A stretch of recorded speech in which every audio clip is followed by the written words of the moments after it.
breaking news, Aleppo International Airport in Syria was shut down by alleged Israeli airstrikes. Operations suspended and runway damaged. Recent assault escalates tensions following similar Damascus attack. And Syrian Defense Ministry claims Israeli missiles hit Russian army sites. Now ILTV's William Sharon has the details. Aleppo International Airport in Syria has suffered significant damage following what the Syrian Defense Ministry is describing as Israeli air aggression. According to a military source, the airport was targeted in an air attack, resulting in substantial damage to its runway and rendering it non-functional. The alleged incident occurred at 4:30 a.m., as reported by a Syrian state outlet, Sana.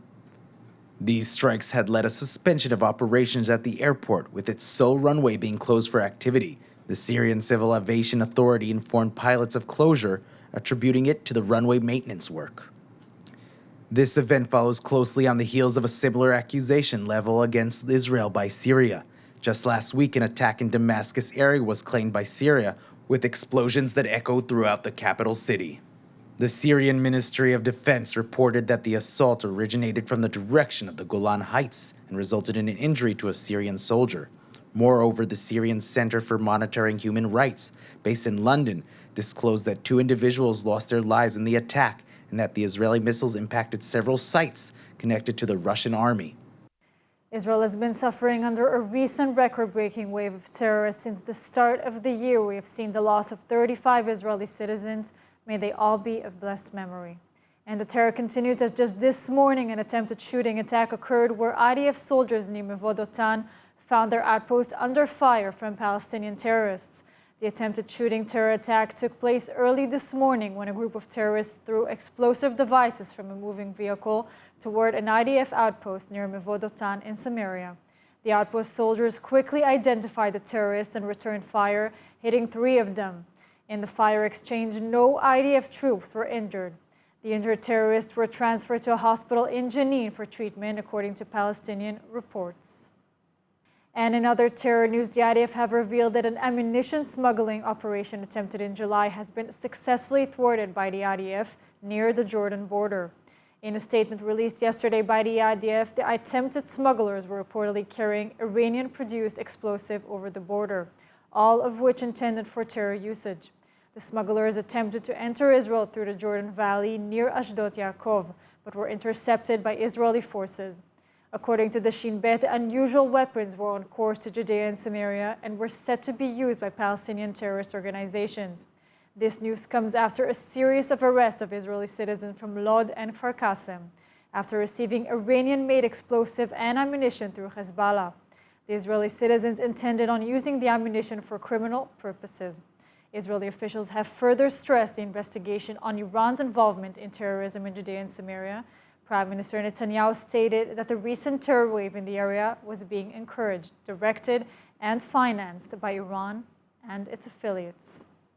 Experience the power of truth with ILTV News. If you're looking for quality content and captivating visuals, join our news community and become an integral part of our team as we embark on a mission to unveil the real Israel, dismantling the web of lies and misinformation that surround reporting on Israel. By subscribing to ILTV News, you will not only have access to the latest updates, but you will also amplify our message, creating a ripple effect that carries the truth far and wide. Subscribe today and help reshape the narrative. Available on the web, Android, and Apple. The secret Israeli Libyan foreign ministers meeting ignites unrest and controversy, shaking Libya's political landscape with protests around the country and the suspension of Libyan foreign minister.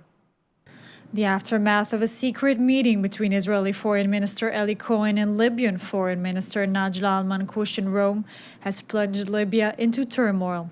The meeting, initially hailed by al-Manqoush in Israel as historic, led to her suspension from office. The Libyan Prime Minister appointed a temporary replacement and published a letter outlining al-Manqoush's suspension. Reports emerged that al-Manqoush fled Libya on a government plane bound for Turkey, sparking speculation and unease. Israeli sources confirmed her departure, while Libyan authorities placed her on a travel ban list. Libyan officials stated that al-Manqoush had resolutely refused to meet any Israel representative and portrayed the encounter as unplanned and unofficial. According to their account, the meeting was part of discussions with Italian officials and did not involve substantial talks or agreements, with al-Manqoush emphasizing her unwavering stance for the Palestinian issue. However, Israeli political figures revealed that the meeting had been prearranged and was intended to be publicized later on. Israeli foreign ministry officials coordinated the meeting, seeing it as an opportunity to foster relations and promote understanding, and focused on the nation's historical ties, cooperation potential, and humanitarian aid initiatives. The news of the meeting triggered spontaneous protests across Libya, particularly in eastern regions. Demonstrators burned Israeli flags, venting their anger at the foreign minister. Calls for an investigation into the circumstances surrounding the meeting emerged, with members of parliament from various parties demanding accountability. And joining us now on the suspension of the Libyan foreign minister and backlash in Libya is journalist and senior research fellow at the Jerusalem Center for Public Affairs, Yoni Ben Menachem. Yoni, what implications might the Libyan foreign minister's suspension and the fallout have on diplomatic relations between Israel and Libya, as well as within the broader Arab world? Well, there's no doubt that this will bring the cessation of all the contacts between Israel and Libya, because, as we saw, there's a strong opposition in the Libyan street for such a normalization with Israel. And it also has an effect about the secret contacts between Israel and other Arab and Muslim countries for normalization, especially with Saudi Arabia. As we see, this leak from the Israeli Foreign Ministry that some factors in the Israeli government blame Minister of the Foreign Minister Eli Cohen, that he was himself the one who leaked this thing to the Israeli press.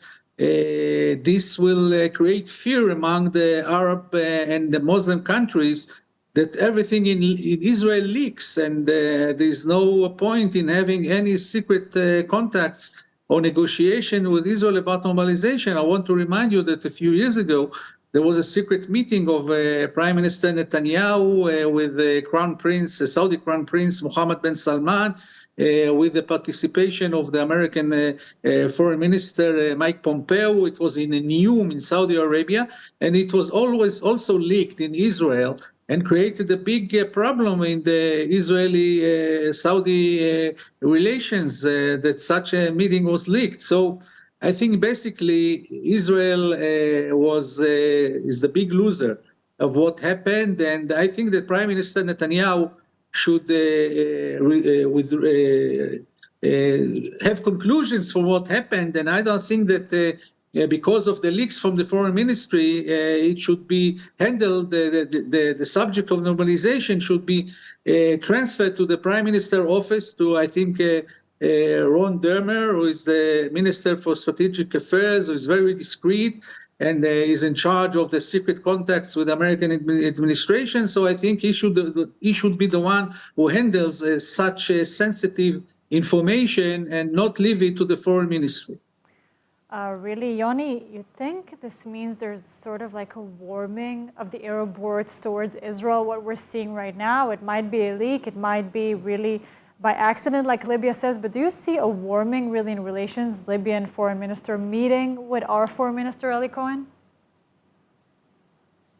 I tell you, everything now will be stopped, not only with Libya, but also with other Arab countries and Muslim countries that we don't have diplomatic relations with. I was interviewed today in a few Arab channels in the Middle East, and I see the reactions in the Arab world. They don't trust Israel. They say that everything here is leaking out to the press for personal reasons, for ego reasons, and they say they cannot trust the Israelis to negotiate secretly about the normalization. So I think that this is very dangerous for the state of Israel, that nobody puts a stop to such a phenomenon. It definitely is, and we'll hopefully see more meetings like this, historic meetings like this, we must say. Yoni, thank you so much for joining us today. Thank you very much.